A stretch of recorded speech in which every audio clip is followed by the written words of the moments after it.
Ever find yourself waiting endlessly at a big box pharmacy, feeling like just another number? At Tablet Pharmacy, they provide the personalized service you deserve.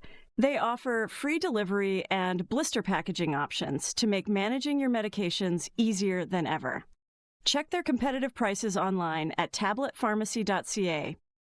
Welcome, friends. I am Cindy Thompson, and this is a Resilience Project. This is a space where stories are shared and possibilities are discovered. I invite you to partner with me in cultivating resilience among humans, one conversation at a time. I am so excited that we are here today talking with New York Times bestselling author and encourager to millions, Bob Goff. Bob calls himself a recovering lawyer because after practicing law for 25 years, Bob gave up his law firm to pursue writing and speaking full time. I am sure that I'm not alone when I say that I'm grateful Bob made this transition and through his very presence creates a meaningful connection with so many. Having written books like Love Does and Everybody Always, just to name a couple, it is very evident that Bob does not just talk the talk, he walks the walk. With a genuine heart for people, you can't help but smile when you chat with Bob. So if you're learning about Bob for the first time today, I hope you'll listen in because you're in for a treat. All right, Bob. Well, I'm so happy to have you here with me today. I am very privileged to be able to sit and have a conversation and to see your lovely face. Yeah, this is great. I'm so glad I get the benefit that some of your other folks don't. I get to see you. But I want to greet everybody who's listening. And I'm just looking forward to having a conversation today. Lovely. Well, as you know, because we've been chatting a little bit recently, and I just want to put this out there because I signed up to do some coaching with Bob with his Dream Big program that he's offering in his book. And I've been able to have some conversations with Bob lately. And I just really want to acknowledge that because of your encouragement, you really challenged me and got me out there doing something a little bit more out of my comfort zone. But you pulled out that thread that I wanted to do something really meaningful. And so as we've been talking, being able to reach more people, be able to do something like a resilience project that could do something in people's backyard that they might not have thought of. And you're a great example of that. Yeah, I think what you do is you use what's available to you. And one of the things that we have available to us is each other. And during these difficult times, we can find a way to still maneuver together safely, but more than ever to have, I love that you're calling this the Resilience Project, because I think we need to build this resilience. You don't just like sprinkle pixie dust and now you're resilient. I think you develop those muscles. And part of it is to find other people to run with. I've told you about this ranch we have, and there's a horse that we're trying to educate, named Silver. And Silver is mean like a rattlesnake. But Silver isn't a bad horse. It just doesn't know that it's a good horse yet. I like that. And so what we do is we tie Silver to a big horse. And so with me or whoever on top of Silver tied to a bigger horse, then Silver is getting in touch with his better angels because Silver has not been in touch with those better angels just yet. So find a big horse to go to. And I think this idea of gatherings together is brilliant. Find some people that are moving in the direction that you are, that want to have authentic conversations, and you're really on to something. Well, thank you. And I do think that we are stronger together. So as we share our stories, as we encourage one another, you've kind of pulled out a piece there that stands out for me that, people are worried about grocery stores and people are complaining that they're too close. And you can hear the anxiety that Silver might be experiencing in amongst adversity. Right? And how can we have more grace for those that might be just really nervous and really kind of anxious about what if I get sick and what if I get this COVID? And so that's a great example of, how can we rely on each other to trust each other as well? Yeah, once you can see it, then you have the chance to understand it, and then you have the opportunity to fix it. But if you're just skipping across the disc, and you're just like getting pushed around by everything going. You're not seeing anything. You're just freaked out, which is a silver's resting position is freaked out. But as soon as we have a direction and silver's strapped to something, it's moving that direction, silver's like, oh, wow, this is what horses do. They don't just kick everything. They actually can channel that into running faster. I think silver's going to be a really fast racehorse. It's just not a very, very good corral horse, which is good because I just want to get silver out on the track then. And but what it's going to take is a little bit of direction. And so that's what you offer. I think that's what we can give each other is a little direction to say, where do you want to go? Instead of telling people what they ought to do, to remind them about who they are. Yes. And then oftentimes people will know the right direction to take the next step in. Great point, because as I've been thinking about the conversations that I will continue to have with folks, I think about the importance of asking, what does help look like? How can I be helpful? And not assuming we know best for somebody else. Yeah, and not even assuming that somebody can access what they need. So if you have a person that's in crisis and you say, hey, if you need anything, just let me know. It'd be like, oh my gosh, I just lost a spouse of 34 years. Yeah. Like the chances that I'll know what I need right now are so small. But it's well-intentioned. But I think what you could do is, would it be okay if I checked in on you on Tuesdays? Would it be okay so that having an intention of leaning towards, but then not putting it on them to know what they need. Hey, if I can do anything for you, let me know. I'd be like, I don't know, man. Good point. Because I think we do that a lot, right? We just assume. It's well-intentioned. You don't know what to say. So you just say something that is the omnibus. But sometimes to just settle that down and to say, you know what, if I could just say, can I just mow your lawn? Would that be creepy if I just did that on Tuesdays? And you don't even need to come out. But if they wanted somebody to talk to, they'd know you'd be there Tuesday. Right on. Well, and I was reflecting, I know this goes back to one of your previous books, but your story about Carol, your neighbor, and when she was struggling with cancer, I love the story about the walkie-talkies. Can you tell that? Yes. Oh, yeah, I'd be delighted. I'm still wearing her hat all these years later. Carol was a Red Sox fan, and she got cancer. And so rather than having her feel alone, we got a couple walkie-talkies and we put one in her bedroom and one in our bedroom. And then we just talked on the walkie-talkies. And it was such a beautiful way to be involved. And it wasn't the last neighbor that we did that with. Our neighbor right across the street, Zeta, she didn't want walkie-talkies, but she said, could you just listen in on me? I'm like, are you sure that sounds like creepy? That sounds creepy. Yeah. So I said, well, we could get like a baby monitor and you could put it in whatever room you want us to listen in on. And she said, I really don't want to talk to anybody, because she was to herself, but she said it would just feel really good if somebody was listening in. And sure enough, we heard a thump in the night one time, and I got to run over and spend her last couple minutes with somebody. Wow. And it was just, we were like one Hasbro $39 baby monitor away. So I wouldn't put a baby monitor in somebody's house unless you're invited to. Sure, good point. Or you're going to spend a little time in jail. But if somebody invited you to, that could be just such a beautiful way. Or get a walkie-talkie, or send a note, or you can string 2 peach cans together. And even if it didn't work, it would kind of work. Just the thought that there's a string between you and the house across the street until a big truck comes by, there would be this like a big rumbling. Yeah, well, no, they would actually take out the string and your peach can. The string, of course. Yeah.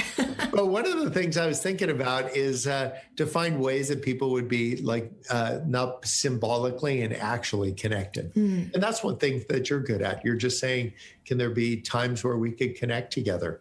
And a couple peach cans and a string will do it, but actually lunch will do it too. Yes. Well, and it's just, I think it's about being seen, heard, and understood, and to spend time with people, be curious and find out more about them. And, another example came to mind was, the story of your yellow truck many years ago. And you would come back, you parked a few blocks from work, I believe, and you'd come back to your truck and there'd be a homeless guy sitting in your truck. Every day. That's amazing. Yeah. But then we became friends. And he never asked my name and I never asked his. But we ended up getting to know each other. None of the locks on my truck worked, and I was kind of glad that they didn't, because so he would have a place to stay out of the rain, and when it get a little cool outside, he could go in there. But then one day I came back and there's beer bottles and all that in there, and there was no more homeless guy because he'd made a mistake. I don't know if it was a friend of his or him or whatever, but we spent a little bit of time talking about what shame does to us, that it takes us away from safe places. Like he had it dialed in the front seat of my pickup truck until something just went wonky. I don't know whose fault it was. I ruled myself out as a possible conspirator on that. But good. to just say, when shame comes in, then you leave these safe places you've made for yourself. And so all the more reason to find, the posse of people that you're running with to just say, find a safe place where you can just say, I want to return. I want to return to a safe place. I want to go to places that nurture me and feed me so that I can then go out and give that to my friends and my family and all that. And it takes some guts. And if you're listening, just make the time. Just say, I'm going to do it one time. I'm not saying I'm going to do it for a year. I'm going to do it for a day. And I'll see how that goes. And there's something beautiful about just starting. Yes. Well, and that's what stood up about that story is that you weren't scared about it. You didn't call the police. You just let it happen day after day after day. And that was the humanistic side of it that really stood out as to if we stop and just notice what are ways that we could be making a difference for somebody else. And what does that bring us in return? Because there's lots of evidence that when we do good for others, we get so much back in return in terms of resilience as well and good feelings. Yeah, bingo. Yeah. So you just, you try to do a good thing. And sometimes things will go a little wonky. Just this afternoon, a neighbor called and said, hey, I think a package got delivered that was meant for this one neighbor. They got delivered to another neighbor who's not there. Now, these neighbors of mine have these fortresses. They have like security cameras. They probably have guns like somewhere up on the roof, but they're like fortresses. And there's buttons you press to get in and all that. So they gave me the number. They said, press this number to get in to this particular house. And so I was just trying to be a good neighbor. I went down there. The gate was ajar. So I just went in through the security gate, grabbed the package, and the security gate closed behind me. Wrong number. So now I'm in their stupid yard with all their stupid cameras going, with a package looking like I'm just ripping them off. And I'm behind these 10-foot tall bars. And I'm thinking like, oh my gosh, I was just trying to do something nice for a neighbor. And now it looks like I'm the perpetrator of this thing. So I'm going to have to talk to their security guys because there's a big tree next to one of their big, stupid, tall fences. And so I climbed the tree with the box and jumped over the tree, out of the tree with the box and ran home. Which really looks like you're stealing it now, right? Yes, totally. So here's the point. Like sometimes you'll have a beautiful ambition and you want to do something really nice, and then it goes really wonky. And so I wouldn't make a stupid rule for yourself to say, I'll never do something nice again. Sometimes what we do is we have something, an outcome that we didn't see coming. And so what we do is we make up a rule that I'll never love again. I'll never help again. I'll never, pretty much anything that starts with the word never, unless it's knocking off bank, or robbing liquor stores, I would just pause over those rules and to say, is that rule really fit? I mean, I get it. Like that was lame, what happened. But to say, I'm not sure if I want to make a rule for the rest of my days that I'm never going to, whatever, again, never love again, never risk again, never, whatever. So these are the kinds of things that I think is so powerful to have gatherings like the kind you're talking about, to just talk about it. What are the rules that you've made? What was the pain you experienced? What's the rule that you made? And how can we rewrite that rule? Yes, I love the idea of, and I often talk about rewriting that story, that they are very things that protected us at some point in our lives. Are they still working for us, or is it making it harder? And how could we change our mindset around that? So, Yeah, great point. yeah. I'm a lawyer, and I pick juries. And if juror number 4 says something really lame when you're picking who the jury's going to be, you don't get in an argument with him. You say to the judge, I would like to thank and excuse juror number 4, and you'll get somebody else in there. And so maybe you could take some of those things, to your point, that served you at one time and they guarded your heart, but they're not serving you anymore. Thank them and excuse them. Just say, you can sit down. Thank you for protecting me when I was small and I didn't understand. But you know what? I'm not small anymore. I'm big. And I can actually handle some of these challenges. And so I want to thank you for how you guarded me.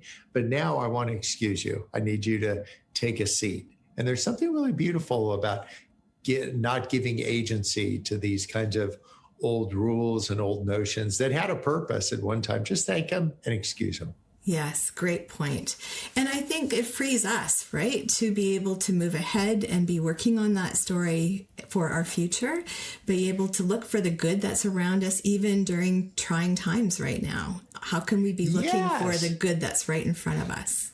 Totally agree. If you don't do that, you'll have more baggage than Air Canada. And they've lost my bags a time or two. And that gets heavy, right? That gets heavy.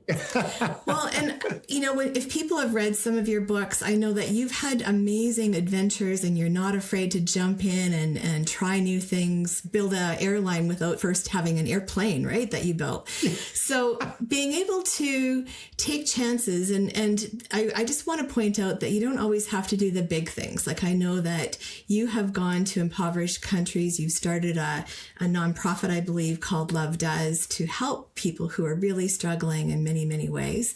And you've put yourself into some pretty scary situations at times. Yeah, I think some of the scariest situations don't happen across an ocean, but they happen like in our family structure sometimes. They're a lot more insidious. In Afghanistan, you can kind of see the bad guys coming. You know, things are getting tense. Like, you'll be in a bazaar, like in an open market, and there'll be 1, then 3, then 9, then 27. Then be like, this is not going the direction I was thinking. And you just need to skedaddle. Like, you need to be elsewhere in a hurry. But sometimes you don't see it under your own roof. You could have a nutty relative. You could be the nutty relative, but to at least identify what that is and say, what are the dynamics going on and how can I kind of operate in a meaningful way? I don't want to get caught up in the drama of things.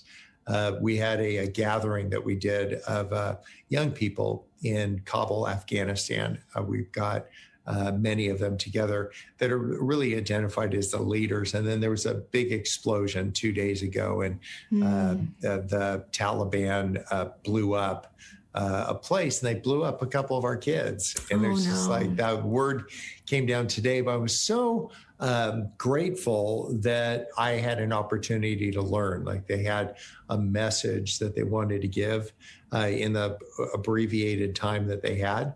And I just want for each of us, our messages to get out. Like, we've got something that we want to say with our life, not a slogan, not something pithy, but we have something important to say. So my important thing I have to say is that I'm available. It's not a slogan. I write books. I put my cell phone number in the books.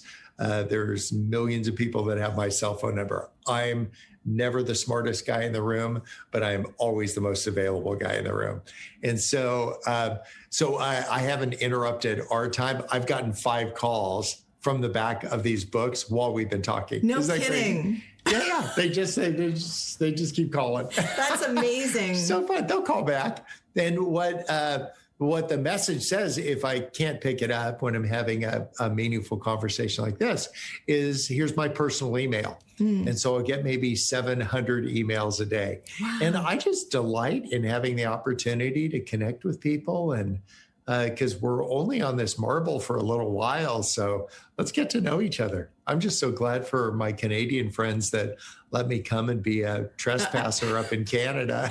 Well, we'll be glad to have you back up at the lodge when you can again. Oh, I'm itching to get back up there. I heard there's an exception if you're engaged. I would have to get permission from Maria of 34 years to get engaged. I couldn't get married twice because I think there's some laws against that. Good point. But I could get married and engaged once to get over. I don't know. I don't think there's any gaming this. Yeah, we fixed one problem a week or two ago that we created, and I apologize for the last 4 years. But we're going to fix this next problem we're creating. Part of it's being self-aware to just say, I'm not the victim in this, and I'm not the hero in this. This was just good judgment by Canada to say, let's shut this down right now. And so the same can happen in our families. The same can happen in our workplace, that you're exercising some good judgment and to say, you know what, I don't feel like I have to explain everything that I do. No, Trudeau didn't call me and say, hey, Bob, how do you feel about this? Right. That would have been lovely. I just have a donut. But instead, we could just say, I really respect that decision without knowing all the details. I'm okay with people in leadership who are leading strong. This isn't a commentary on your system, which I don't know anything about. But I do know that if people are leading strong in their families, strong in their friendships, they're not saying I'm the leader. They're saying I'm the servant. Like, how can I help you get further faster? That's how you know somebody's a leader. Yes, thinking of what we can do for others. And I think that's a great mindset amongst this COVID pandemic, to think about, what am I doing when I go out to protect others, as opposed to thinking about ourselves. And even that small shift, I wonder what kind of ripples we could create to cause a little bit more humanness, a little bit more kindness towards one another, a bit more grace and understanding. Yes, and then having your head on a swivel to look for the opportunities that are around you. I think I told you I've been on the waiting list for 30 years for a slip at this marina in Hawaii. There's only like 100 slips in this 30 years I've been waiting. I am 61. I got on when I was 31. That's patience. And they called this week and said, you're slipped, like you're number one now. You're like in? You're the, yeah. So I'm going to buy the lousiest boat. I got $1,000 budget. I'm going to get the lousiest boat. I'm parking it that in the slip. And I'm just going to be so delighted to just toss the keys to all my friends. Truth be known, I got no time to go over there, but my friends do. Wow. And I want to just tell them, like, bring a surfboard, or I'll keep one on my lousy boat if it's still floating. And just to look for an opportunity. I want our heads to be looking not only for opportunities for us, but for opportunities for other people. The person that's living nearby, that's isolated, the person that is giving off some pretty weird vibes about life, like they're kind of stay away, but that just means a ton of insecurity. I'm not trained in the things you're trained in, but I can see that a mile away. Sure. They need a puppy. Drop one off.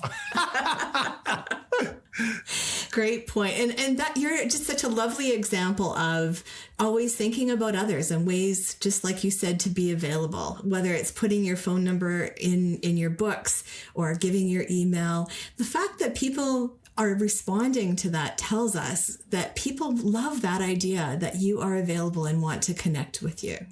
Oh, yeah. Or go on your neighborhood, go get a walkie-talkie, hang it from your neighbor's tree, and just say, I'm always on the other end. Like, I've got the other end. And there's something beautiful and iconic about that, to be the one that we had this idea. I wrote a kid's book once and talked about how somebody was really nice to me. And they told me when I was a little short on change to get a candy bar that the shiny pennies were worth $2. And so I was in junior high school and still thought shiny pennies were worth $2 because somebody really nice told me they were. So I did an Instagram something. And I told all the kids after reading this story, I said, hey kids, if you want a shiny penny from me, just send me a letter and I'll send you a shiny penny from Maria and I. And I got 1,000 letters. You did? We spent the first 60 days of COVID just signing letters to little kids who wanted shiny pennies. And I'm telling you, 1,000 pennies, I don't know what that is, like $5. I don't know what it is. Ain't much. And it took a little bit of time to do, Yes. but there was something really delightful. It was right at the time that all the crazy started to happen.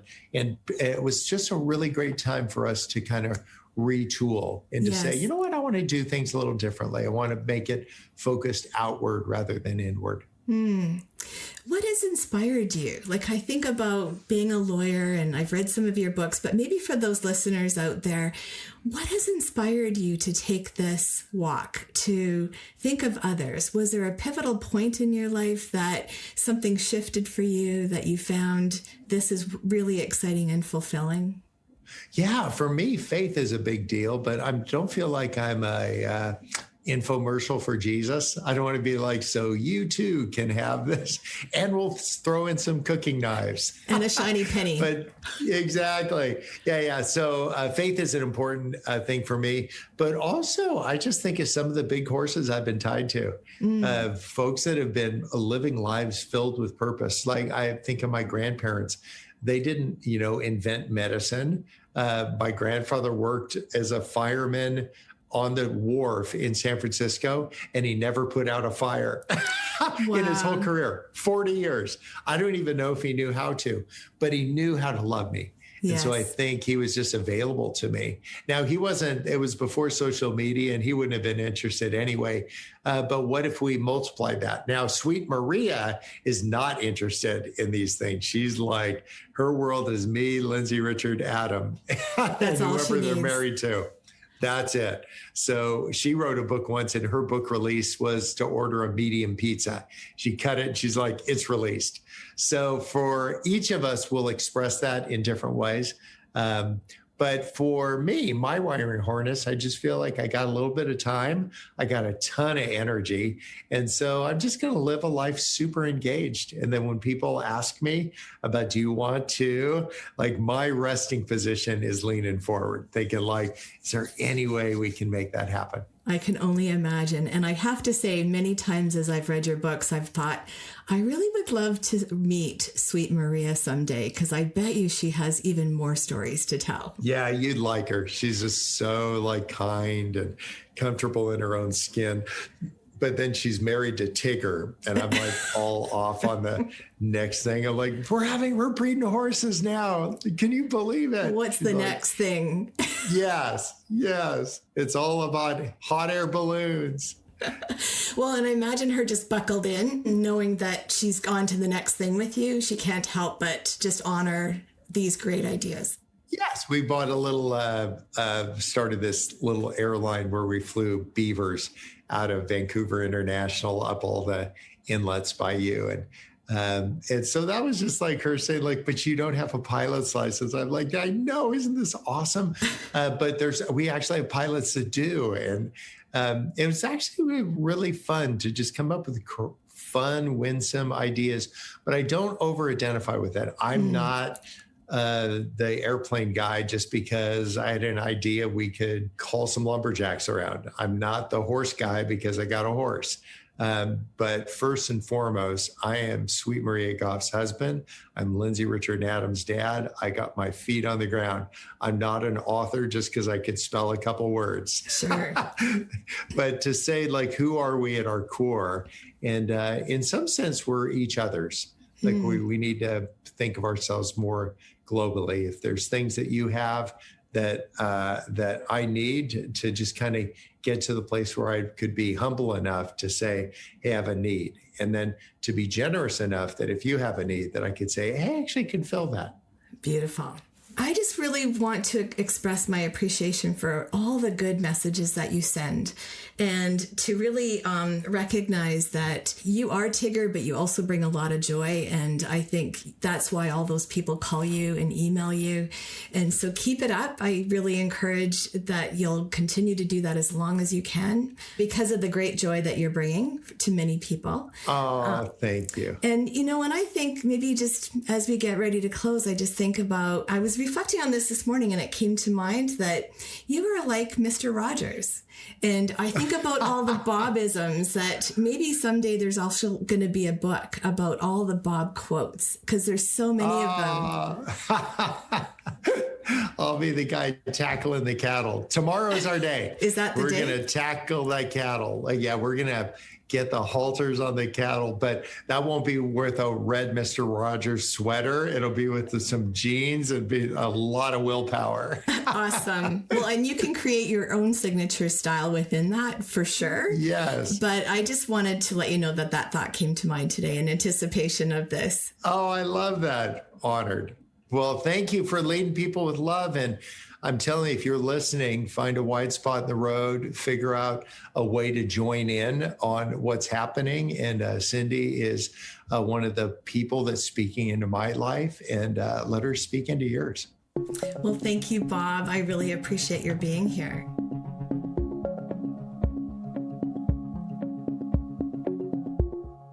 Bob is pretty inspiring, isn't he? He had a number of examples he spoke of today that encouraged us to keep our heads on a swivel and look for opportunities to help others. A few examples that came to mind for me was that you don't have to necessarily wait for the person to ask for help. Sometimes people are not sure what they need in that moment at their darkest times. Maybe you can ask if you can mow their lawn or shovel their driveway once a week. Maybe you're going to bring them lunch periodically. But if you're going to make a commitment, let them know how often and when. Bob's mantra is that he wants to be the guy who is the most available. How can you be the most available in your community? You may not be willing to give everybody your phone number like Bob does, or maybe you do. Whatever you decide, you don't have to commit long term. It can just be for today, or maybe even an hour. Just get started. If we pull the names from two of Bob's books, Love Does and Everybody Always, how might you lead people with love? Thank you for listening to this episode of A Resilience Project. We would not be doing this podcast without you. If you or someone you know has an inspirational story or is helping to build resilience in their community, please email me at cindy@aresilienceproject.com. In fact, email me either way. I would love to hear from you. Also, check out my website, aresilienceproject.com, to meet the amazing people who have joined me on these podcasts. Last but not least, a big thank you to Doris Media House for their editing support. As you go about your week, I invite you to think about one way you can continue to grow your resilience muscle. What is one thing you can start doing today? See you next week.